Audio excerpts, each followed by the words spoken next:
بسم الله الرحمن الرحيم. قيس خزق ديرت كيمدن شريم نعمت ديالر قدرن بالمسن آخر إلن قتيان رسول الله ني إلن مردلا رسول الله ني إلن مرتولا مكة مكرمة بكل تقكتن حتى صوران بر وقت رسول الله مكة إلن نوارا إن شاء الله قرن بيك الله تعالى كوكلو تجلر صوران بر وقت مكة إلن شطادة سفر نماذ قيبتر من مسافر بتاعي من يردم ده ديبتر من يردم مدينة منورة ديبتر شكر نعمة أفزون كانت كفر نعمة أسكفت بيرون برد خداي نغمة قدر نبيلثك خداي نغمة أذوق برجكتر وكانن مرجكتر نغمة قدر نبيل مسيلك نغمة إلين علياندر بخداي وعدسي لئن شكرتم لأزيدنكم ولئن كفرتم إن عذابي لشديد من في النغمة برمده الله من نغمة hücre nağmat, medrese nağmat, dünya nağmat, parahatçılık nağmat, emniyetçilik nağmat, oğlun uşak nağmat, erheley nağmat, her bir dünya ve din nağmatı olsun. Nağmatımın kadrini bilmeseniz, men azabım güçlüdür, elinizden nağmatı aların iptir Huday Teala. Ya yine hemmemizin bilyen ayetimizi okuyaylı. O da neyme? Ve emme bi ni'meti rabbika fehaddis. Huday bize emrediyor. Hudayın bir nağmatını görün edin diye.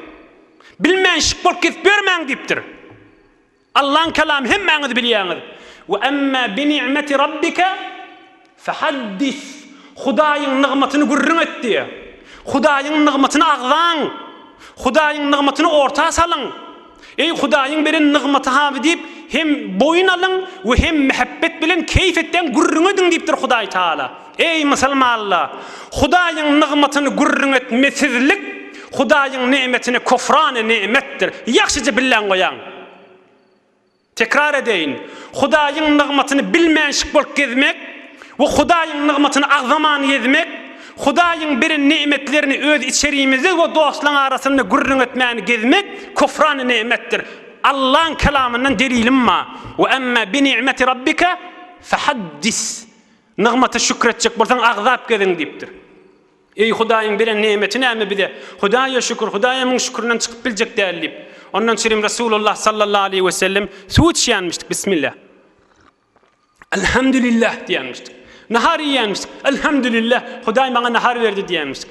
Sıncadan çıkanlayt diyanmıştık. Elhamdülillahillezî ezhebe annil eza. Hudaya şükür beni arası etti diyanmıştık. Egin maşkayanlay diyanmıştık. Elhamdülillahillezî kesani. Hudaya şükür bana donadı beni. Bana don verdi, balakçılvar verdi diyanmıştık. Kıymıllasa Hudaya hamd et diyanmıştık. Akşam yatacak olandan näme diyanmıştık. Elhamdülillahillezî avana. Hudaya şükür bana cay verdi diyanmıştık. Ertibilen turanlayt diyanmıştık. Elhamdülillahillezî ahyana. Hudaya şükür men diriltti, oyandırdı diyanmıştık. Kıymıllasa Hudaya şükür da. Kıymıllasa Huday Teala hamd edip da. Bidatlardan ola qorraq gurrun. Meger Kur'an-ı Kerim Bismillah den sonra evvelin ayet näme? Elhamdülillahi Rabbil alemin. Evvelin Allah'ın kelamı. Rabbul alemin molan Hudaya hamd bolsun deyip başlamayam.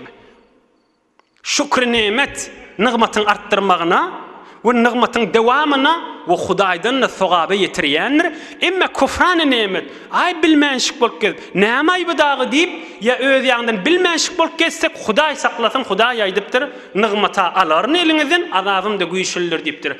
برای مشاهده ویدیوهای بیشتر به کانال یوتیوب سخنرانی‌های علماء ترکمن سر بزنید، مشترک بشید و منتشر کنید، اجر ببرید.